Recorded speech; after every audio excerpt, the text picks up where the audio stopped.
وَإِنْ عَزَمُوا الطَّلَاقَ فَإِنَّ اللَّهَ سَمِيعٌ عَلِيمٌ، اور اگر طلاق کا ارادہ کر لیں تو بھی اللہ سنتا اور جانتا ہے۔ وَالْمُطَلَّقَاتُ يَتَرَبَّصْنَ بِأَنفُسِهِنَّ ثَلَاثَةَ قُرُوءٍ ولا يحل لهن أن يكتمن ما خلق الله في أرحامهن إن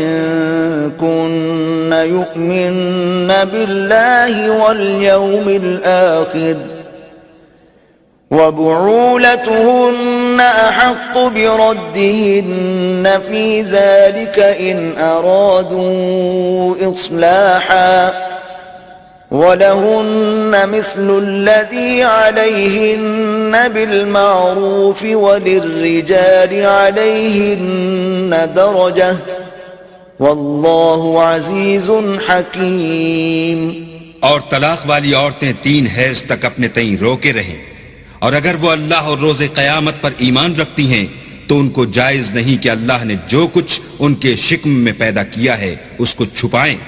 اور ان کے خاوند اگر پھر موافقت چاہیں تو اس مدت میں وہ ان کو اپنی زوجیت میں لے لینے کے زیادہ حقدار ہیں،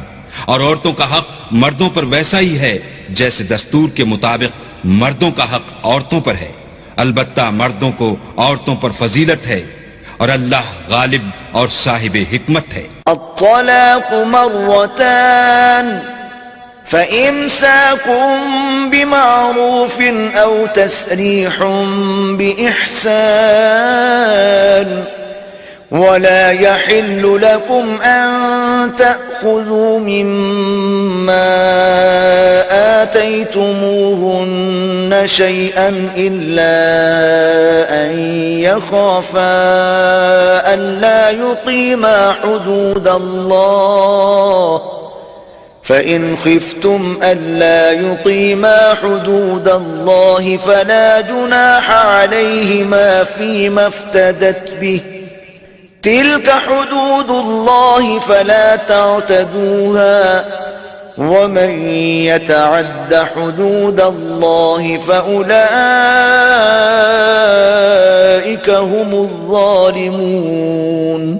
طلاق صرف 2 بار ہے، یعنی جب 2 دفعہ طلاق دے دی جائے تو پھر عورتوں کو یا تو بطریق شائستہ نکاح میں رہنے دینا ہے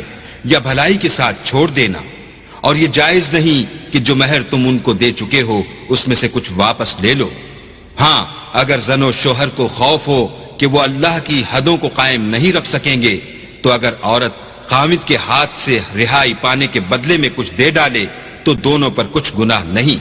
یہ اللہ کی مقرر کی ہوئی حدیں ہیں، ان سے باہر نہ نکلنا، اور جو لوگ اللہ کی حدوں سے باہر نکل جائیں گے وہ گناہگار ہوں گے۔ فَإِن طَلَّقَهَا فَلَا تَحِلُّ لَهُ مِن بَعْدُ حَتَّى تَنكِحَ زَوْجًا غَيْرَهُ فَإِن طَلَّقَهَا فَلَا جُنَاحَ عَلَيْهِمَا أَن يَتَرَاجَعَا إِن ظَنَّا